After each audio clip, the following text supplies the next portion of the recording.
Hello and welcome to the Peterborough podcast. My name's Kev Lawrence and I've been presenting breakfast radio shows in the city since the late 1990s.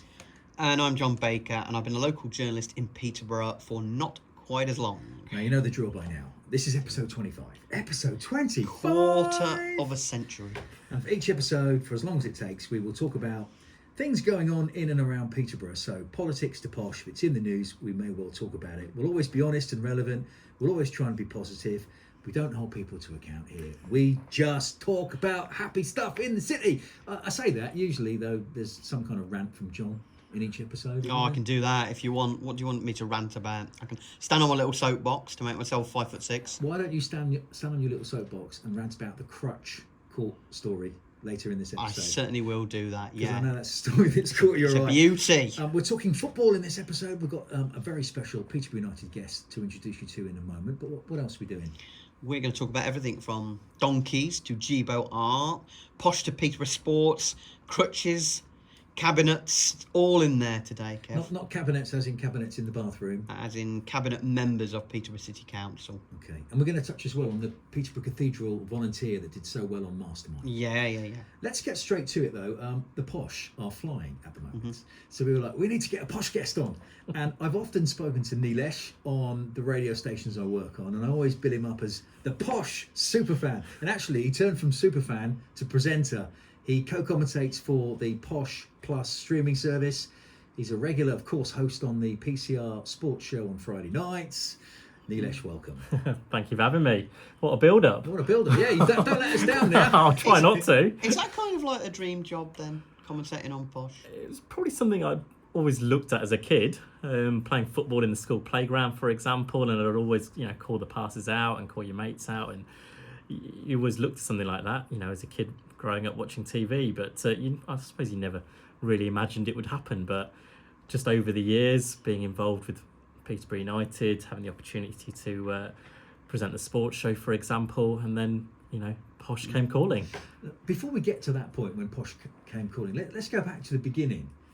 How many years have you supported Peterborough United? Oh my word. Going to show me age here, aren't I? Yeah. 30 plus years. 30 plus years? Yeah, I went, first game was what? I was 10, 11 years of age. Can you remember the first game? Yeah, I can, yeah. 2-2. Cold Tuesday night. I think sometime in February, I think it was. Oral Sterling got 2 goals from memory, but I credit Peterborough United for that, to be honest, because they were doing their school visits and doing coaching sessions after school at the club. At the school, and the club then gave away free tickets. And so we're talking 94-ish. It was 91. 91, yeah, because it was before 92 Wembley. It's definitely. over 30 years then. Yeah. Mine was the 4-1 win over Cambridge, the first Posh game I ever went to in about 2001. Okay. Yeah. So you're a youngster in terms of watching Posh. Oh yeah, but Coventry a lot longer. I was going to ask you, because you're a Coventry fan, how long have you been supporting Coventry? My first game was it's not quite as long, 1994. We beat Leeds 2-1, and Dion Dublin made his home debut for us and scored. Wow. And Kobe Jones was playing. Do you remember him? With the dreads? Yeah. I think he's the most capped American player. I was going to say he's an American player. Yeah. Hey, this isn't about it is. I'm so sorry. The Sky Blues. Sorry, you asked me. Sorry. And he's off. He's off, isn't he? I'm off. By the way, I've been supporting Norwich City, which is my hometown, since I think late 1938. Mid to late 80s. Okay. I'm ignoring that comment. So, okay, Nilesh, you have supported Posh for over 30 years. You remember your first game. Over the years, what would you say would have been your favourite Posh era? Oh my word. I mean, I know that's probably quite a tough question. It is a tough one because they've got their own strengths. You look at the promotion seasons, I still remember Wembley 92 like the back of my hand. It was a baking hot day, travelling down to London as a 11, 12-year-old kid as I was then, with my family, and it's just like the first experience of Wembley, growing up through the 80s, watching FA Cup finals, for example, at Wembley, Coventry, for example. What year? Oh, 87. 87. Yeah. John, who's the manager of Coventry? John Sillett. Yeah, John Sillett. correct. Sorry. Is that against Spurs? Yeah, Yeah. Anyway, we're showing our ages again. Didn't But Mickey Jim play? of course. And he's got a Posh Posh. connection. Yeah, Posh, he yeah. got a midfield dynamo on that cup run. Anyway, I'm but sorry. yeah, I remember '92, like the back of my hand, for example. Such remember, a dramatic way to win as well. at Wembley as Kilkenny, well. yeah, You know, it's- there's 30,000 Posh fans, and I remember signs up on as you came over down London Road, over the Humpback Bridge. Hampton wasn't there at that point, for example. You know, signs up saying last one out, switch the lights off, for example. So 30,000 Posh fans, you know, at Wembley on a day out like that. And I remember speaking to people saying that those who were left behind in Peterborough for that final, 92, felt like the city was just deserted. And like literally down the A1, there were coach after coach after coach, car after car after car, all with the blue Posh scarves coming out the windows. complete sea of blue. Amazing. It just brought the city together at that point, Yeah. especially with, you know, in the way that Chris Turner galvanised that squad and the way he picked them up. And yeah, to go to Wembley, to win at Wembley is, you know, it still is in my eyes the pinnacle of any, you know, player's career, for example. And from a fan's perspective, certainly a lower league fan, you know, to get to Wembley is just, you know, stuff dreams are made and of. of course, Posh don't know what it's like to lose at Wembley either, do There is that, and we're obviously hoping. So what's the record for Posh at Wembley? So we won in '92, won in 2000. I was there for 2000. I was on the pitch. I was shouting at Posh fans to make some noise. So they were Darlington, wasn't it? Yes, it was. Yeah, And Friday night. There was a radio guy from Darlington and me, and we had to go on. We each got 2 minutes, and we each got told, look, you know, rouse the fans, get them going. And I was like, Posh fans, make some noise! And the noise was deafening. And this guy from Darlington went, Darlington fans, make some noise. You can't hear anything. Yeah. I was punching the air. Again, we outnumbered them as well. You know, logistics, Yeah. obviously they had a bit further to come, smaller club, but we were absolutely immense in that night again. But that was a cold, wet Friday evening. Didn't stop raining. No, it did not. We And all went for pizza afterwards at Peter Boyzo's pizza restaurant. Everyone was drenched. It rained and rained like Noah's Ark. Yeah. So Andy Clark scoring that winner on that Clark's Friday goal. Yeah. Friday evening, and then 2014 beating Chesterfield in the EFL Trophy. So there are 3 Wembley performances, and as John says, 100% record. If you want to go down memory lane and search on YouTube for that one, I did a video then when I was still working at the PT. We did a fantastic video with loads of Fox Pops outside. That was a great day. Really Did good they have day. videos back then? Here we go. Yeah, it was That's really, not a really, dig at you, I'm just saying, really, like- really good. Yeah, and that was some day. That was one of my first visits to Wembley. That was so. Yeah, I mean, That was when Wembley Stadium was Wembley Stadium, before it became, 2020's Wembley. Well, yes, indeed. It's still You know, great, don't get me 2014 wrong, but was obviously The original arches. From no, that- this was No, the 2014 was the new. 2014 was 2014 was the new Wembley, but yeah, you remember 2000. I'm and- going back to when, I suppose, 92. for Yeah, King 92, Kenny's era. 2000. Yes, indeed, from that perspective. But Wembley is still the pinnacle of any football, football fans, lifespan of watching a club. as we will see again in a month. Well, we'll come on to that. April 7th, Posh fans buzzing. The other talking point for Posh in terms of memorable moments was Old Trafford, surely. Yeah, Oh, 2011. 2011. Oh, yeah, absolutely. again, Day what a that was. performance that was. Baking hot day again. Huddersfield fans outnumbering Posh fans.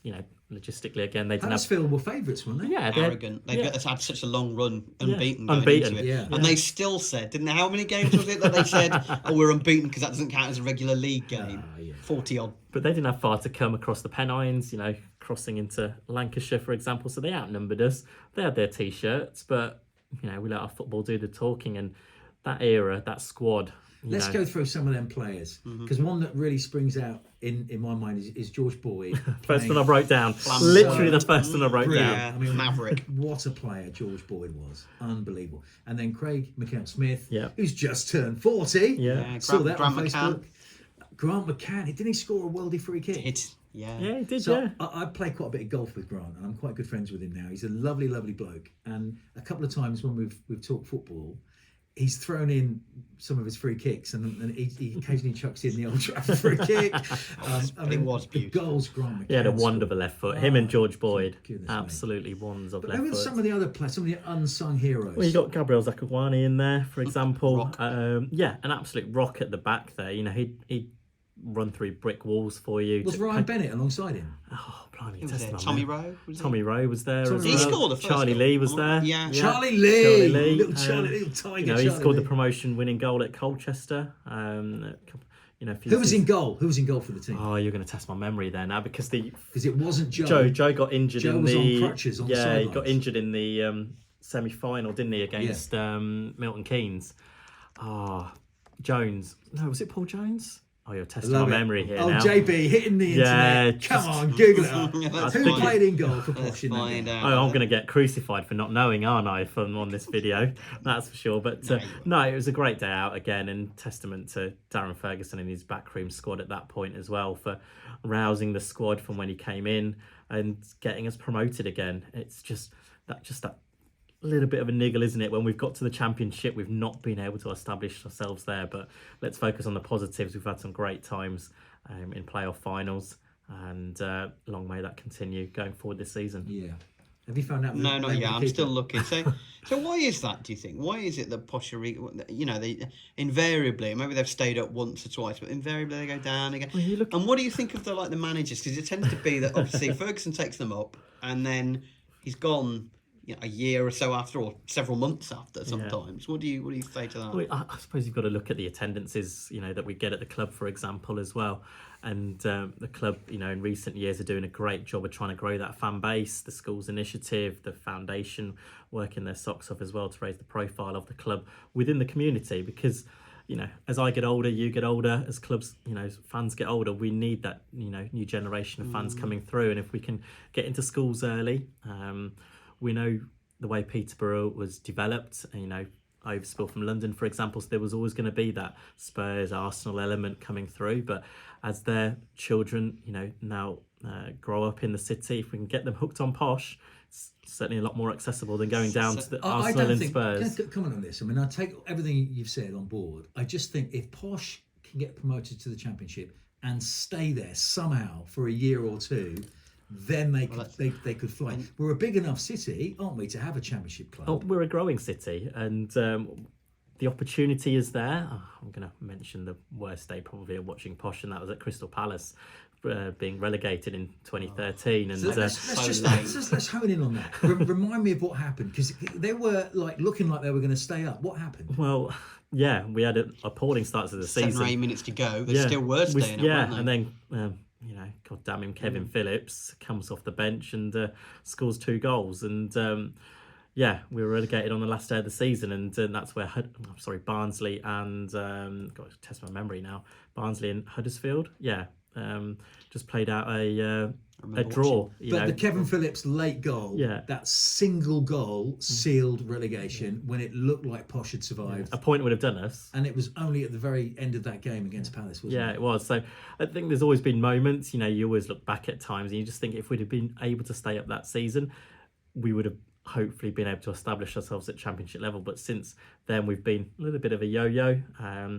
But, you know, positives this year, you know, we're looking good in the playoffs again. And let's fingers crossed we can build on it in the remaining 2 months of the season. Now, I know John has had time to look at the answer to the question. Hold on, John. The goalkeeper for Posh at Old Trafford in that playoff win over Huddersfield. Don't tell us who it is. Okay. Give us the initials. Well, and then me and Nilesh will try. Well, I think it's this guy anyway. I believe it's R-O, but it's not really R. It's B.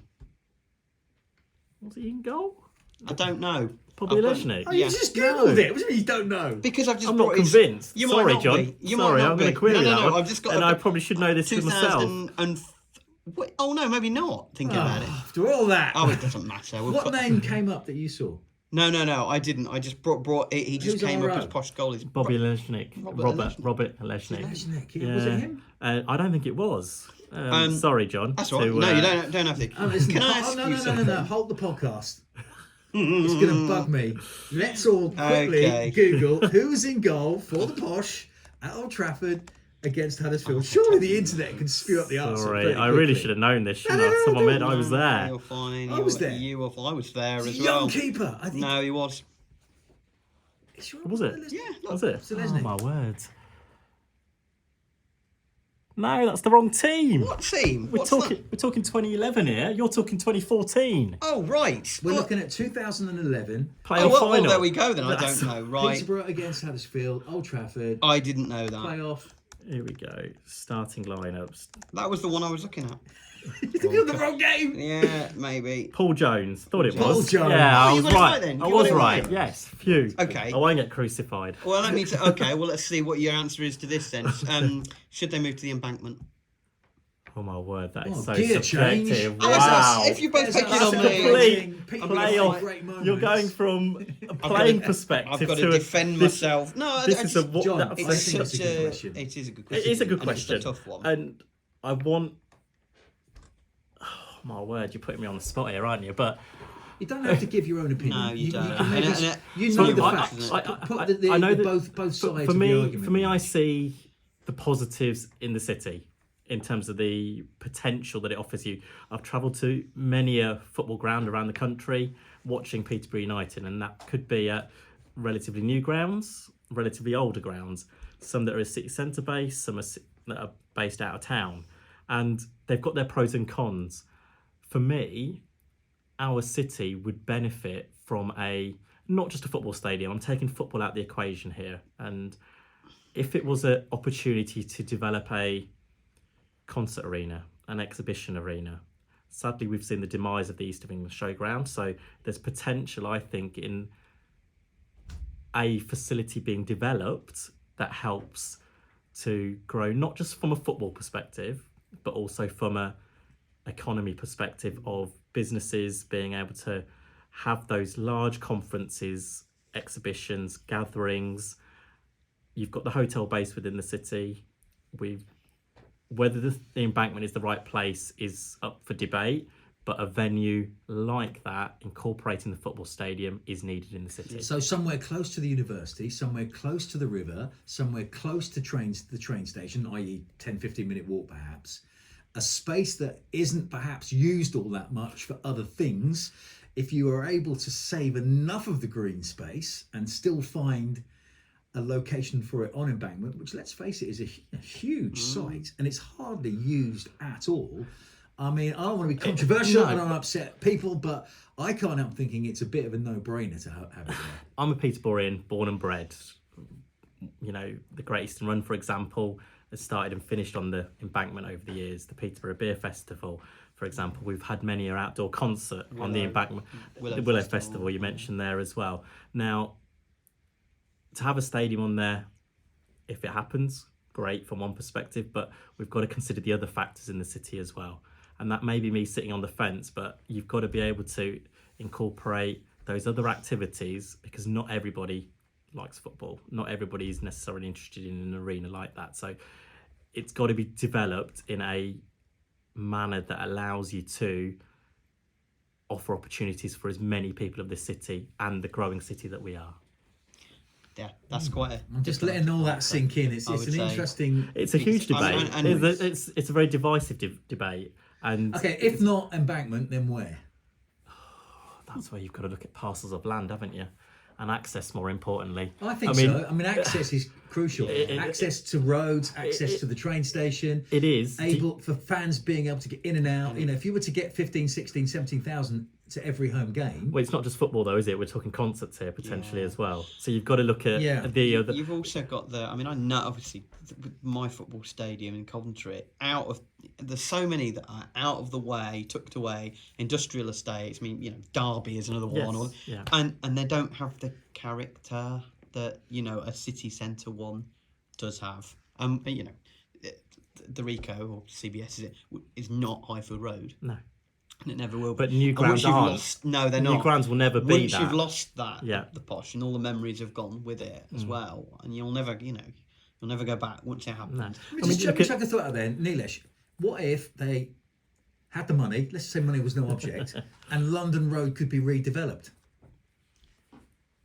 Is that a viable option? That depends on how you then have to redevelop London Road, because you've got to remember the houses now encompass that site. Yeah. So any redevelopment of a site would obviously be subject to residents having their say on that as well. Now, 20 years ago, if not longer, before those houses were built there was that land. I can't remember what the company was behind there. There was a company behind the football grounds that went, and then obviously all the houses have been built around it now. Before that was done, I thought there was enough land there to redevelop the football ground on that parcel and then have the housing fronting onto London Road. But, hindsight's a wonderful thing from that perspective, isn't it? Same thing. Yeah. Okay, listen, we've talked about the ground enough, I think. Let's move it on to Wembley. Let's move it on to the EFL Trophy final. Posh fans buzzing. They're going to play Wycombe on April the 7th. What would it mean to Peterborough United to win that trophy? Is it a meaningless trophy because it's the EFL trophy, or are Posh fans as eagerly anticipating this game as much as any game at Wembley they've ever had? I know they've not had loads, but was there fourth or fifth? It'd be their fourth appearance. Wembley trip. Yeah. Is it a big game? Yes, it is. Of course it is. Got a bit of spike to it with Wycombe as well, there's the hasn't it? spike from the playing perspective, but I'll go back to I talked about attendances, the fan base, for example. The number of younger fans that the club has now got, what a huge opportunity for them to go to Wembley. They would not have that opportunity necessarily if they supported an Arsenal or Spurs or somebody like that. So an opportunity to go to Wembley for a child that's 8, 9, 10, 11, 12, 13, 14, 15 years of age who wasn't there in 2014, for example. It's Wembley, it's the pinnacle, isn't it? It's the national stadium to watch your club at. So I think it's a huge game. Taking the football out of the equation for the city and the fans, hopefully people can buy into that and know that it's a major occasion for the city itself. So it could help encourage future Posh fans. Yes. Yeah. To kind of get have that success. Have that as their starting memory. I went to Wembley and saw the Posh win. It's that feel-good factor, isn't it? I mean, your club at Wembley is special. The North East, for example, Newcastle, Sunderland, Middlesbrough, for example. I'm always told that, productivity on a Monday morning, if your club's lost at the weekend, it's a little bit lower. That sounds very fanciful by saying that, but we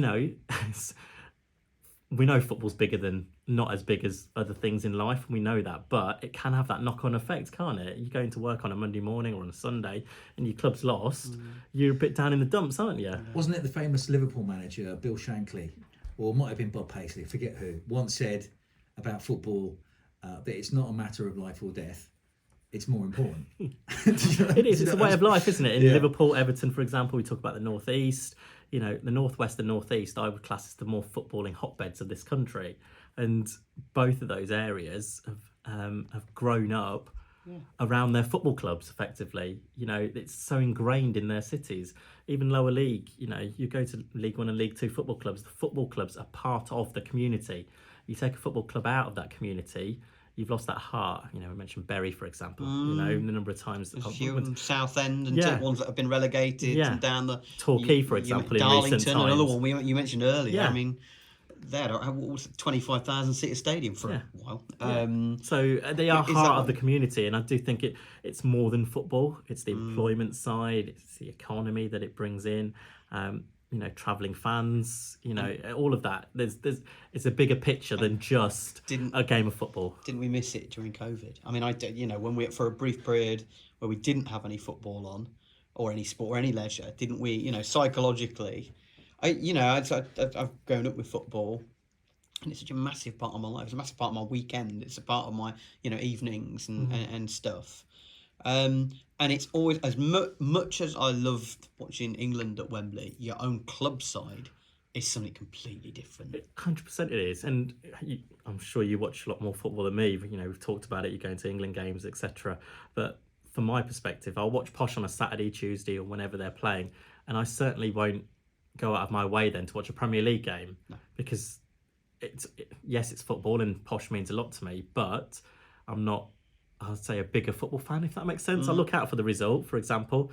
I keep an eye on your socials, for example. What your mood's in. Coventry loses. John Baker is in the worst mood in the whole wide world. Can I make a quick comment about going to Wembley to watch your team? So I've lived in Peterborough over 30 years, and I love Posh, but I don't think you get to pick your football team. It picks you. I'm from Norwich, so I have to support Norwich. And once Norwich got to Wembley. Anyone know when? Milk Cup final? Yeah. 84? 85. Oh, we were close between the two of us. We were. And Norwich played Sunderland. Norwich won 1-0 with a deflected goal from Asa Hartford. Remember him? Asa Hartford? 80s football. I was about 5, I think. I'm showing my age. I was only a teenager. But that trip that I made to Wembley, I went with my brothers on a coach, and from Norwich, all the way to London, took hours and hours and hours and hours. But I have never forgotten the feeling I had as a Norwich fan going to Wembley and watching my team win at Wembley. You've done it for Coventry in '87. No, I didn't go. Did you go? Oh, No, right, God, you've never crikey, been. I was 8. No, I have been. I've seen Coventry 3 times at Wembley. Did they win all of them? No. Did they lose all of them? No, we won 2. We beat Oxford in the Checker Trade Trophy, and it was massive. Checker Trade. As it was then. That's it. That's the same the thing. EFL trophy. That's the same sorry. thing. Same competition. So here's Would you my like deal. me to be journalistically incorrect with what I'm saying? No. Checker Trade. Right, whatever you want to call Trophy. it. Then we won promotion from League 2. We beat Exeter in the final. And then, of course, last summer, losing to Luton on penalties. Heartbreak. I've never watched it back. But back to the point. I mean, Never I know watched how it back. gutted you'd have been after that. But back to the point of win or lose for the Posh at Wembley on April the 7th. To me, yes, it's an amazing day out and we're all going to love it. But the most important thing is promotion to the Championship. And it, they would take promotion over a Wembley win any day of the week. Do you think Darren Ferguson will play a full strength team at Wembley? Yeah, I think so. We've got Leighton Orient on Easter Monday, the week preceding the cup final, and I suppose it comes down to fitness, doesn't it? As well, injuries. You just look at Jando Fuchs, for example, being taken out at Cambridge United last Saturday. Looks like sadly he's going to miss the rest of the season. He's had a horrific season with 2 bad injuries now. So yeah, it's a long time away yet. We've still got 8 very important league games between now and April the 7th, and tickets go on sale on Friday for the So at the time final. we're recording, we are recording this on Wednesday the 28th of February. So on the 1st of March, tickets go on sale. There's going to be loads of tickets available. It's Wembley. It's massive. Yeah. You're not going to struggle for a ticket. 25,000. So from the fans can get excited about it. Yeah. But the players and the management, I'm sure, will be fully focused on those 8 league games and picking up as many points in that time as possible, because March is going to be a mad month. We've had what you could say was a poor February. It ended well, obviously beating Blackpool in the semi-final 3-0, and a very convincing 3-0 scoreline, and then beating your local rivals Cambridge United 1-0. So it was a good end to the month. The 4 previous league games in February were poor, Including against Wycombe, one of them. yes, the 5-2 defeat. Chaotic. Yes, indeed. So put that behind us. Fans can have a little bit of an eye on Wembley on April the 7th, but our focus Is on and off the pitch for those next 8 league games should be exactly that. is reeling Racking in up those points. Bolton, Portsmouth, Derby, all of Do those you sort think of... there's a realistic chance of automatic promotion, or is it only going to be playoffs? There's more than a chance of automatic still. It's not mathematically I'm not saying it's not mathematic, but I'm saying it's very realistic then. Tell me you answer that question with your head and not your heart.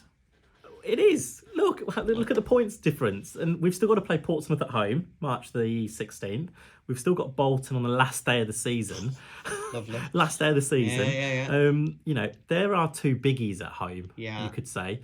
Don't get me wrong, the other games aren't going to be walkovers, as has been proven by February's results. But you look at, we've got Exeter this Saturday, Saturday the 2nd of March. And then we've got the small matter of Northampton at home on the 5th of March. I just think if you look at the league table, and please don't shoot me for saying this, Games in hand. Portsmouth, but, Derby, Bolton, 3 massive clubs. I think 2 of them will be automatically promoted, and I think Peterborough will be in the playoffs. That's my prediction. Yeah. Well, pretty good in the Have playoffs. I upset aren't we? Nilesh? I don't No, want to you're not upset upset. you. No, far from it. No. I'm just not ruling it out right now. I'd love to be proved wrong. Yeah, I said pretty good in the playoffs, of course, ignoring last year, which was a catastrophe in the end. Yes, it was. Yeah, and like you, like Okay, you said, come on, won't we've got watch that. time. Let's just take a minute. Last year in the playoffs, the first leg against Do I Sheffield have Wednesday. to? Hold on a minute. Finish what score? The worst. 4-0 to Posh. So we won 4-0 in the first leg of the playoff semi-final last year. And we went to Sheffield Wednesday away, leading 4-0. How on earth did we end up First losing that playoff semi-final? side ever in the Nilesh, playoffs in all thanks 3 for that. divisions. Nilesh. Thanks Took for the away- reminder. Yeah. You know, seriously, talk us through how that happened. I'll be honest, I've not even watched that game back. I've not seen the goals. It was an early goal, and that was always the problem, Nilesh, wasn't it? Come on, you're the Posh super fan, Coventry fan, Norwich fan. 4-0 up. How did it happen? You were there? Yeah, I was there. Yeah, What I happened? remember it. I still remember the day. I still remember the day and evening. And yeah, it's probably the worst times of watching Posh on that evening. And factors, big atmosphere, perhaps the 40,000 Sheffield Wednesday bullied us, certainly. And as John mentioned, the early goal didn't help as well because that got the crowd on their side. I still thought, what was it, 2-0?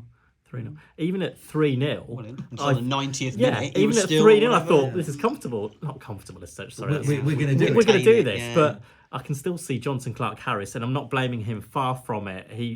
There was a collective on that day that didn't perform, but his clearance was scuffed. Only made the edge of the 18-yard box, and it's all coming back to me now, which I wish it wasn't. Literally, ball comes over, and the rest is history, and we go into extra time. We then had the audacity to take the lead in extra time. I know. And it's like, you're kidding me.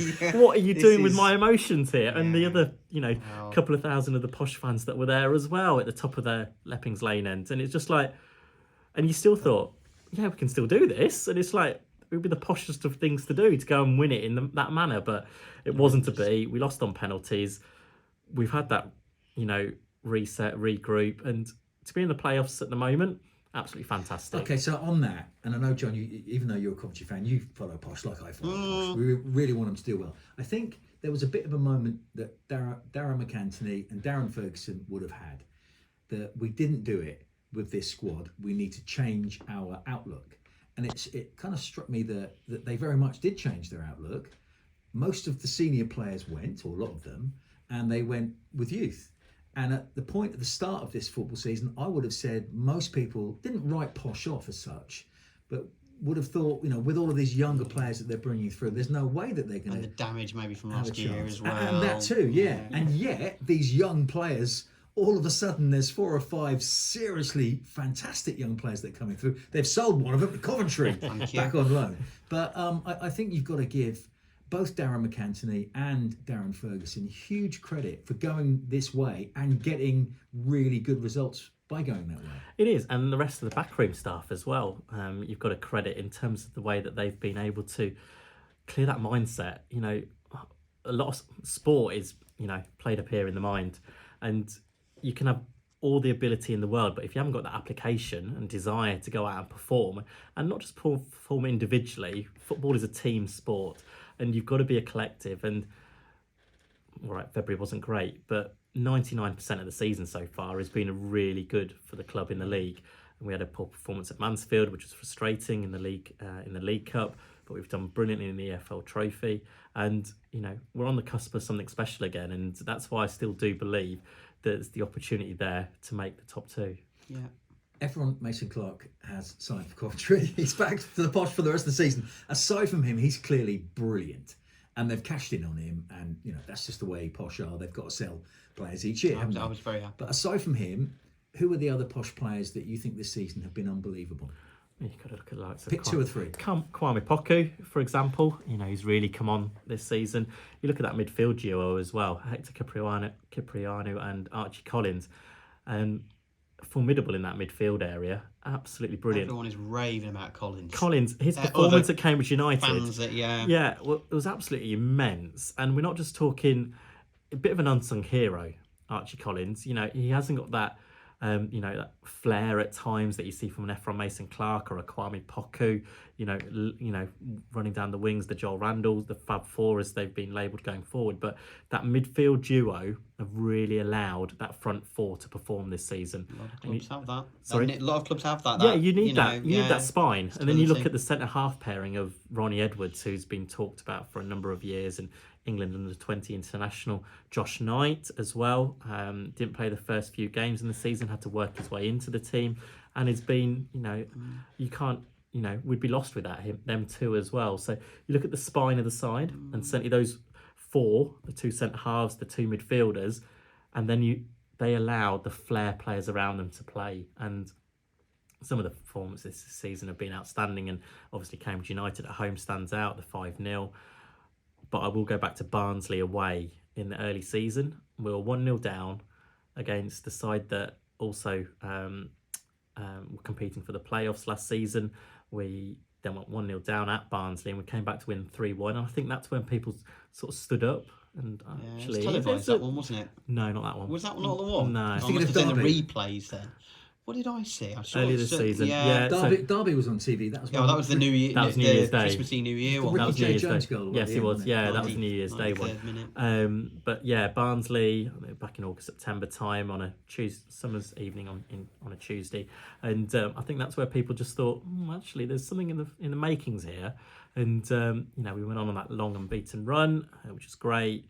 Lost it against Wigan in towards Christmas, and then we went on another run, and as I say, February has not been a great month for us in terms of league points. Well, we're out of time. Do you know we were going to talk for 20 minutes? Do you know how long we've been speaking for? Yeah, quite a 35. 35 minutes. Yeah. But it's been nice to have a real good sort of deep dive on all things Peterborough United. That's a sport that we all love. Yeah, So- and we wish the club all the best for the rest of the season. And you and Chris Dowsett, whenever I tune in to Posh Plus, you both sound fantastic on it. It isn't necessarily like, how can I put this? It doesn't sound like two fans just like calling it. You've got real cutting kind of a way of describing the action that, to me, even if you're not at the game, you can listen to how you're describing it and feel like you're there. I want to honestly just pay you a really good compliment. Thank you. That's very kind of you to say that. But, we're the eyes, for people listening on the radio, for example, or, not being able to get to games. And that's what we want to do. We want to be able to describe what's happening in front of us to the best of our abilities. And, Posh performing obviously helps, but, we're there for the fans. But I don't know, the football club presumably pay you to do it, but you're still able to call what you see. And if they play badly, you call it. Oh, we did, yeah. You go back to Wycombe, you mentioned that 5-2.